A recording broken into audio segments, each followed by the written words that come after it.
bring you more stories this Christmas Day, I'm Denise Tan. A recent social weather station survey revealed which things Filipinos are most grateful for this year. The survey conducted from December 8 to 11 showed that 51% of Pinoys are thankful for their health. That's as COVID-19 restrictions ease.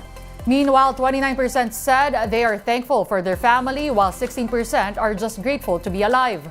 10% said they are most thankful for their careers or income. The same survey also showed that 73% of the respondents expect a happy Christmas this year. This is a notable increase from 50% at the peak of the coronavirus pandemic in 2020. However, it's lower compared to the 79% who expected a happy Christmas during pre-pandemic days. We now give you a quick look at more stories this Monday, December 25. The Health Department reports that the new COVID-19 Omicron subvariant is already in the Philippines. 18 cases of JN.1 have been recorded by the DOH nationwide. But the agency noted that all patients have already recovered. The DOH assured there is no evidence that the new subvariant can cause more severe symptoms. There's also no proof that it spreads faster. President Bongbong Marcos orders national agencies to analyze a full devolution of functions to local government units. This means LGUs will take on services usually provided by the national government, expanding sources of funds for them as well. The president has ordered NEDA to conduct a sensitivity analysis to identify the maximum benefits the government can derive from its investments. He has also directed the Interior Department to compile a list of basic functions and services LGU should be performing based on their devolution transition plans. The Labor Department has raised the minimum wage in northern Mindanao. Workers in the region will see a 23 peso increase in their daily wage. This means from 423 pesos, the minimum wage in northern Mindanao will be 438 pesos for the non-agriculture sector. The hike takes effect on January 11. And Metro Pacific Investments Corporation Chairman, President, and CEO Manny V. Pangilinan has been given a People Award. It's an acknowledgement of MVP service to the church and the People Office. It is also the highest medal that the laity and the religious can receive from the Pope and the Catholic Church. MVP is a known supporter of Caritas Manila.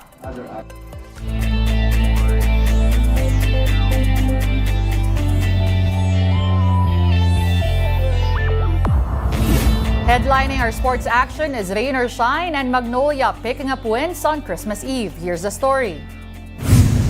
The Rain or Shine Alaso Painters continue their late surge in the PBA Commissioner's Cup. After struggling in the first few games to start the conference, Rain or Shine now remains in the hunt for a playoff spot. Their latest victims are the lowly Terra Firma Jeep. The E-Painters ran away in the fourth quarter with the help of timely baskets in the final minutes of the game. Final 116-105. This is Rain or Shine's fourth straight win after dropping 5 consecutive games at the start of the conference. They are now clinging on the 8th spot with a 4-5 win-loss record. Balanced offense was key in the win, led by Bo Belga's 18 points. Terra Firma, meanwhile, continued to slide as they dropped to a 2-7 standing following their 6th straight defeat. It's been a good combination of locals and our import. Our chemistry is getting better every game. Yung lahat ng panalo namin, iba-iba yung nagiging best player, so na-spread out yung yung credit at saka yung contribution. Usapan din namin na gusto namin magpasko ng galing sa panalo. In the other game, the Magnolia Hotshots also used a solid closer to trump the Converge Fiber Xers 88-80. The Hotshots cruised to a 14-point lead after a neck-and-neck battle in the first 3 quarters. Converge was not able to recover from the rally, enabling Magnolia to come away with a victory. The win fortified the Hotshots' hold of the top seed as they now have a 9-1 win-loss slate.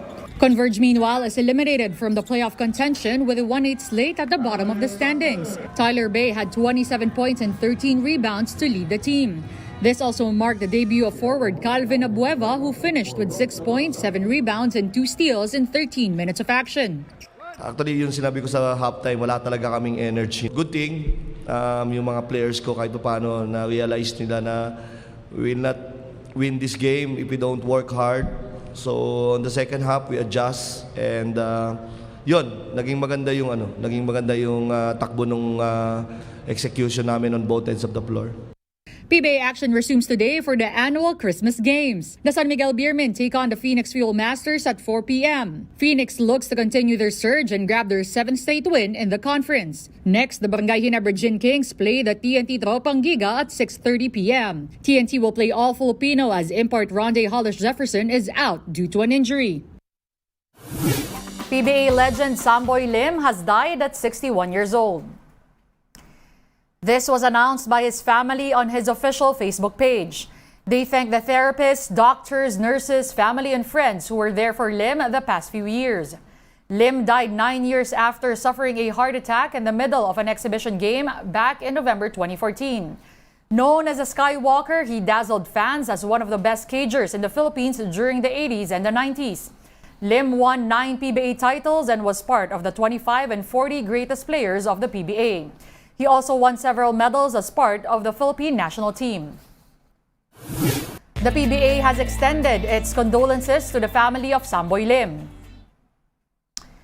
In a statement, the PBA called the Skywalker a true icon, noting his indelible contributions in furthering the game of basketball in the Philippines. Lim became more known for his aerial artistry, hence the nickname. Apart from his unparalleled skills, the league also honored the passion and dedication Samboy brought to the game. The PBA said Lim's legacy spanned generations and that he played a part in making the league more popular among Filipinos. As it bids farewell to one of its most renowned players, the league remembers the joy he brought to the countless fans and the Filipino pride the Skywalker instilled on them. We're taking a timeout. The game on One News Now will return after a quick break. Stay tuned.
You're still watching the game on One News Now. I'm Denise Tan. Thanks for joining us.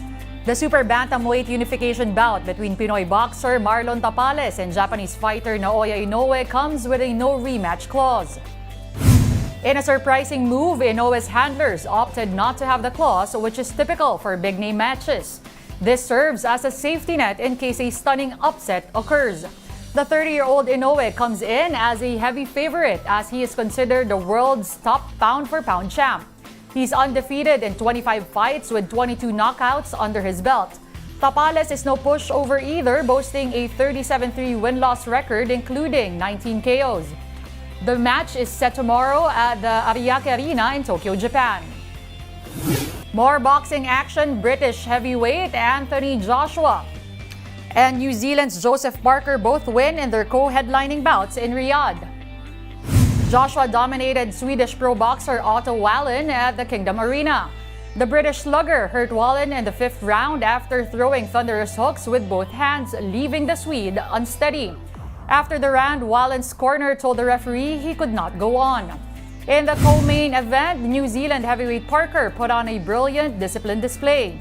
He defeated American Deontay Wilder via unanimous decision. Parker dictated the pace and took advantage of Wilder's long layoff. The 38-year-old Wilder has not fought in more than a year and struggled to land his usual power. The three judges ruled in favor of the Kiwi 118 to 111, 118 to 110, and 120 to 108. Here are both fighters post-match. The win pushes us onto higher heights. That's the great thing about boxing. But if you come short, definitely keep on striving for greatness if you're a competitor. So I would have never given up if I fell short today. No way. Came out with a plan, worked very hard this year, executed the plan that Andy had in place, and I felt good in the ring, and activity was very important. And it's good to get this win to finish the year off. Merry Christmas to us. Footwear titan Nike trims its annual sales forecast after seeing spending reluctance in global markets. The company also plans to cut supplies of key product lines to manage costs. Check out this Reuters video. Nike shares tumbled Thursday, dropping around 11% in after-hours trade. The slide came after the sportswear giant cut its sales outlook for the year. It now expects revenue to grow around 1%, when it had previously predicted growth in the mid-single digits range. Analysts had also expected a much stronger number. At just under $13.4 billion, second quarter revenue also missed estimates. Nike blamed cautious consumers. The firm said it was seeing a reluctance to spend in markets around the world. In the key Chinese market, sales have slowed as the economy showed signs of stalling. It's all forced Nike to do more promotions, which eat into its profit margins. The company plans a range of new products to revive consumer interest, saying innovation would be key to overcoming a sluggish market. The firm also said it was looking for $2 billion in savings over the next 3 years. Among other steps, it will cut some management layers and increase the use of automation.